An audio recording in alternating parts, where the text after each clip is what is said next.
Donc aujourd'hui, on propose à titre gracieux, un bilan sécurité routière, donc avec différents points de contrôle. Donc tout d'abord l'identification du véhicule, ensuite l'état carrosserie. Donc on explique rapidement comment un particulier peut appréhender l'état de sa carrosserie, surtout quand il achète un véhicule d'occasion.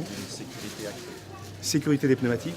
Donc l'idée, c'est de faire prendre conscience qu'on n'examine pas uniquement la bande de roulement, mais c'est également l'enveloppe complète du véhicule et du pneumatique qui doit être examinée. Les optiques, évidemment, parce que c'est ce qui est vu. Le pare-brise, ceinture sécurité routière airbag, donc ça c'est disposition à l'intérieur du véhicule pour la sécurité passive. Le freinage, donc contrôle sur l'identification, le système de freinage, son état et surtout le liquide de frein. Et puis dernier point, c'est la sécurité des personnes et le chargement. Est-ce qu'effectivement le chargement, l'arrimage est correctement réalisé à l'intérieur du véhicule pour qu'on ne soit pas un problème de sécurité en cas de choc. Qu'est-ce que vous contrôlez sur la carte grise? Je contrôle la conformité en fait, du numéro de série, savoir s'il correspond bien au véhicule, au numéro frappé à froid et notamment à la plaque rivetée qui est sous le compartiment moteur. Oui, c'est vrai. Qu'est-ce que vous contrôlez là dans le... En fait, on contrôle l'hygrométrie du liquide de frein. Le liquide de frein se remplace de façon périodique. Et puis c'est un moyen de vérifier s'il est à remplacer ou non. L'intérêt de cette journée aujourd'hui, c'est effectivement de sensibiliser le grand public à de quelle façon l'expert peut demain apporter des conseils auprès d'un automobiliste. Des conseils divers à travers l'achat, la vente d'un véhicule, vérifier si son véhicule est correct, s'il est bien entretenu, si celui-ci a été accidenté, et tous les conseils qu'on peut lui apporter à travers un litige qu'il peut avoir auprès d'un concessionnaire, auprès d'un constructeur, auprès d'un particulier, et pouvoir lui apporter tous les conseils possibles au niveau de l'automobile. Donc d'après ce qu'a relevé mon collègue là,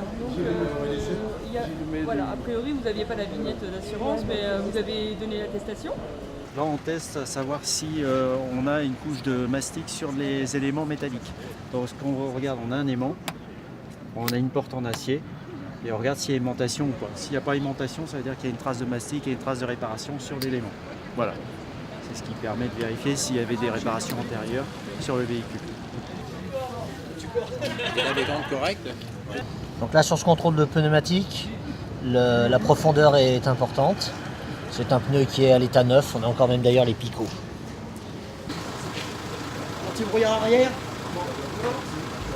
De liquide de frein, pardon. Ah ouais, d'accord, ça tombe bien. Oui, dans 5 minutes, je reviens de suite. Grippé. Vous les grippez. Mauvaise fixation de la batterie. Elle a fait les bougies de chauffe. Regarde. Donc l'intérêt, c'est d'essayer de percevoir notre profession un petit peu différemment par rapport à la collision, puisque souvent on fait un appel à l'expert lorsqu'on a un sinistre automobile. Et aujourd'hui, on essaie d'expliquer de quelle façon on peut apporter une aide différente dans un conseil, principalement à l'accompagnement, à l'achat, à la vente d'une voiture. Très bien, très bien. Très bonne initiative, bravo. Je trouve ça parfait, c'est génial pour les personnes comme moi qui voyagent toutes seules avec leurs enfants, c'est parfait.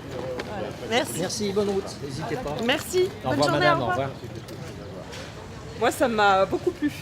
Comme ça on peut vérifier qu'on n'a pas fait de bêtises et des choses qu'on ne voit pas toujours. Moi je pense qu'il devrait y en avoir plus souvent, que c'est très utile. Les professionnels de la sécurité routière sont là pour le grand public, donc il faut en profiter. Je trouve ça génial parce que ça permet au moins de voir les défauts des voitures. Je trouve ça super bien, c'est la première fois qu'on propose ce genre de service et je trouve ça très rassurant et ouais, c'est vraiment bien. Tout est conforme. Donc après je vous fais un compte rendu en fonction des éléments qu'ils ont pu relever.